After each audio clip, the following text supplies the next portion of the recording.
y'all, Jamie Joe here with the Tennessee Cobbler Company, and on today's episode of Behind the Wheel, we're showing you how to get the new state fire permit for Tennessee food trucks. As many of you may already know, we have been very active over the past few years advocating for a statewide food truck permit for trucks in Tennessee. Unfortunately, in 2022, our efforts came up a little bit short, but in 2023, we went back to the Capitol, and this time we asked for a statewide fire permit for food trucks. And I'm happy to report that we were successful. So in March of 2023, it was passed in both the Tennessee House and Senate, and then shortly thereafter, Governor Lee signed into law Bill HB 814, allowing food trucks in Tennessee to obtain a single fire permit that can allow them to serve anywhere statewide. So this does not change anything as far as the local municipalities and their food truck permits. We still have to get a food truck permit for every municipality in which we serve. However, we now can just get a single statewide fire permit, which alleviates a great burden on our small business owners here in Tennessee. So follow us as we show you step by step on how you can get this new permit. Let's go. All right, guys, so to start off, you're going to go to tn.gov/commerce, and then you're going to scroll down to licensing and regulations on the left. Then you'll go down to the third tab beneath that, which is fire permits and inspections. Click on this link, and when that opens, go to the right-hand side under fire prevention licensing. Click on this link, and then scroll to the bottom of the page, and you'll see food truck inspections. Once again, click on this tab, and then that will open up an application to request a food truck inspection. Now, this application is just your run-of-the-mill application, so it asks everything about your truck, your licensing, your type of fuel you'll be using, cooking with, that sort of thing. So super easy. Now, don't forget, this will be a $300 permit, so you are going to have to pay for this at some point. Once you're done with this, you will go back over, and there's a little email there. You can send your application in, and then they will schedule your inspection for you. Now come with us as we do our food truck inspection.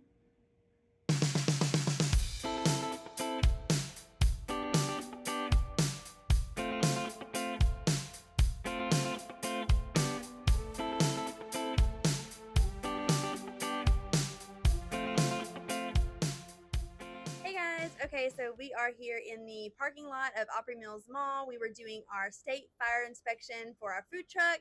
We're the first ever Tennessee state fire inspection for food trucks. We're so excited to get our permit and be permit number one. As many of you know, we advocated for the statewide fire permit for a couple years now, and this year it was signed into law. So we're really excited.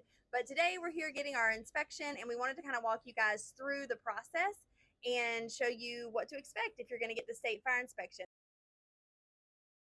However, when we got here today, the state fire marshals did not want us to film anything, and they did not want to be on camera doing the inspection, but they did say that we could film after they left and walk you guys through what they asked for.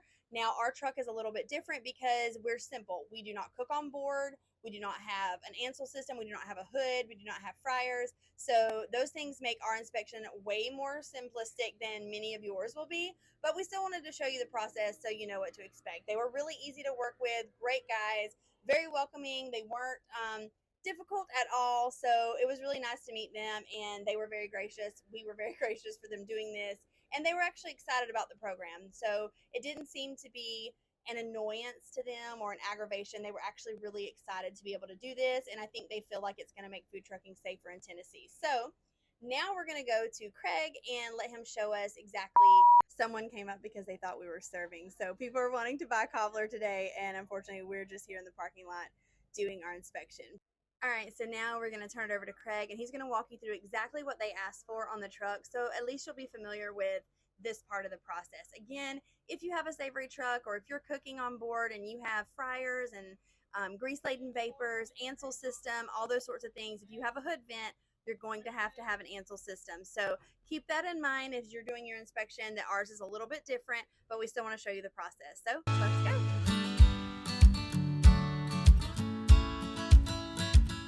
All right, so first the guys checked to make sure there weren't any leaks. So they turned on the valve, and then we sprayed some soapy water around all the connection points on the regulator and everything to make sure there weren't any bubbles, so there were no leaks. Let's see. Then he came over to the oven and made sure the pilot light button emergency shutoff worked properly, and it did. Then he checked our fire extinguisher and make sure it's in date. As you can see, we got it done in June of 2023. And then he informed us that we need to keep a monthly log. So basically, making sure that this is in the green every month. He also informed us that we need a sign either on the appliance itself or near the appliance, reminding employees to turn off appliances before you light them. Also, to turn off your actual propane before you leave. Your fire extinguisher also has to be mounted on the wall somewhere. It doesn't matter where, but it just has to be mounted. All right, pretty much to sum it up, he checked our propane tank to make sure there were no leaks on any of the connection points. He made sure it was running all right. He checked the oven to make sure that there wasn't any gas leaks or anything like that. Make sure the automatic cutoff on the pilot light was working properly.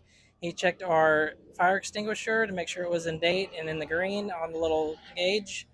And then he just said that we needed that sign. So that was pretty much it. Okay, guys, like Craig said, to sum it up, it was pretty quick and painless, very simple. They were taking their time on ours because I think it was the first one, so they just wanted to make sure everything was followed properly. All the right protocols were followed, but they were really great to work with. They were not difficult. The only thing that they told us was we had to have that sign that just reminded our employees to turn off all appliances before starting the propane, and of course reminding them to turn off propane at the end of the shift. They were really easy to work with, great guys, and we hope you all will go out and get our new Tennessee State fire permit for food trucks. So that's it, guys. That's how you get your Tennessee State fire permit for food trucks. We are so excited that this is now a new process for food truckers in Tennessee. We hope this will alleviate some of the burden on our small businesses as you travel about and serve in different municipalities. Thanks for watching, and we hope you will like and subscribe. See you next time.